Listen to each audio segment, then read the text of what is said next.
Hello everyone and welcome back to ScorpioTech. In this video I'm going to be unboxing and reviewing the MonsGeek M1W V3 HE SP magnetic switch keyboard. This is MonsGeek's first wireless aluminium ISO layout keyboard that features magnetic switches, so I was pretty excited to check it out. You may have seen that I previously reviewed the original mechanical MonsGeek M1W SP at the end of 2023, and this is very much a continuation of that excellent keyboard but with a few subtle design changes that I will cover in this video. But before I get stuck in, a big thank you to Akko for supplying this keyboard for review, but as always all thoughts and opinions will be my own. The keyboard arrived well packaged and contains the keyboard itself, some paperwork and a plethora of bits and bobs. These include a coiled USB Type-A to USB Type-C cable, a 2.4 GHz wireless dongle, a keycap and switch puller, as well as an assortment of modification and customization items. And moving on to the important part, here is the M1W V3 Hall Effect keyboard itself. First impression, it's heavy, like really heavy, but I do quite like that about it, which is also a trait that's carried over from the previous iterations of this keyboard. I also noticed immediately that the texture of this board was more coarse than the previous model, but I will do a direct comparison a little bit later in the video. But this is a beauty. I've got the Dark Knight version here, but there are also lilac purple and horizon blue options available in both ISO and US ANSI keyboard layouts. This keyboard also came with Akko cream yellow magnetic switches, which if you haven't seen before are seriously cool, and thanks to the ever improving MonsGeek driver software,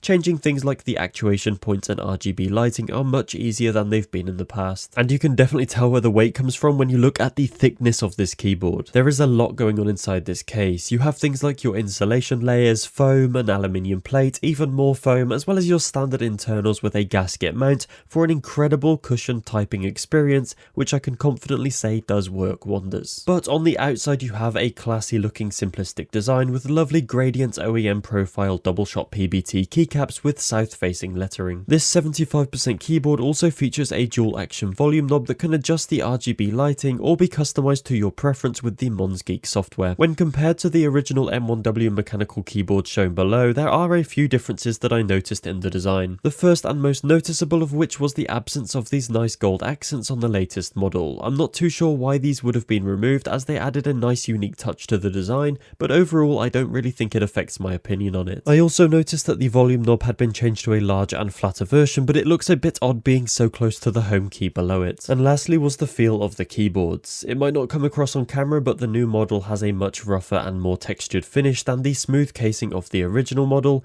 Again, it doesn't bother me, but it was an interesting change. And of course internally is where the biggest difference is, as we've moved over from a standard mechanical keyboard to the highly sought after Hall Effect keyboard with magnetic switches. But let's get back to our newbie. The M1W V3 purchased through Akko will include their linear cream yellow magnetic switches, which are operated by Hall Effect sensing, which allows you to essentially change where the actuation point is. And for those of you that don't know, that is basically the point in which the key press is registered. I find magnetic switches an incredibly cool concept, and of course without pins there's less chance of breaking them, which I have definitely never done before. Overall though, these are really great switches, and thanks to the software you can adjust the actuation point in 0.1mm increments for total control over your typing and gaming experience. Which means I guess it's time for the all-important sound test. I hope you enjoy.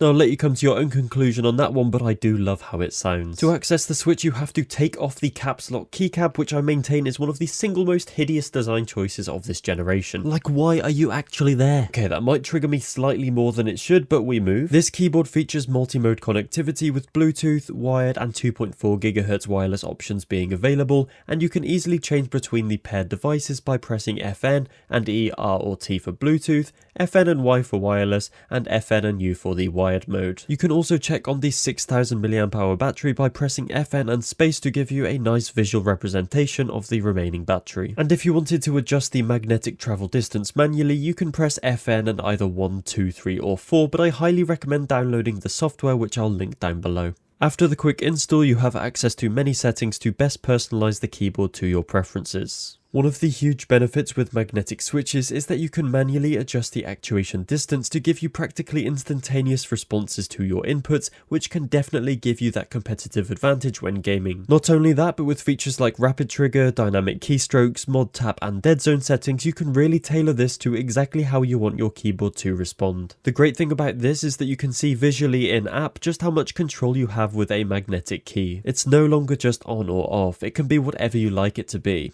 Think about triggers on controllers. When you're playing a racing game, you can maintain a certain distance pressed to hold a specific speed. I forgot to mention earlier, but this keyboard also features an 8000 Hz polling rate, meaning your inputs are represented even faster on your PC side of things with a near zero latency. This software gives you a whole host of things to play with, some of which I don't quite understand just yet, but it's great to see how much control you have over these features. However, dynamic keystrokes are worth looking at as it can be a game changer. It essentially means pressing one key can have a total of 4 key operations, so based on the force you use to press the key, it can produce a different action. This can be used in games like Valorant to perform an emergency stop with a single key, so you can be running along with W and set a function when you lift the W key up to press S, therefore stopping you immediately and allowing for an accurate shot. Kinda cool, right?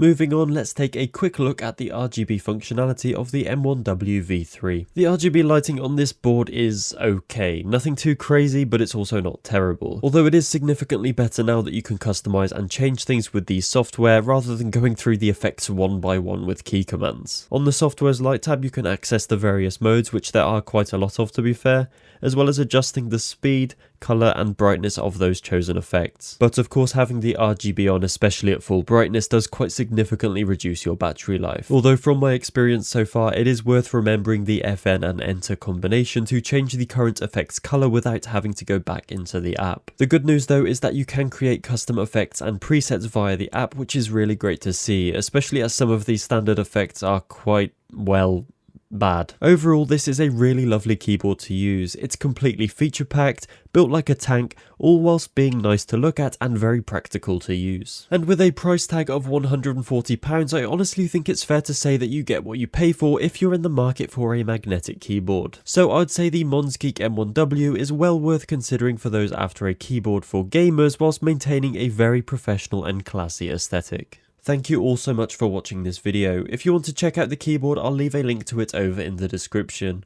Thanks again, and I hope to see you in the next video.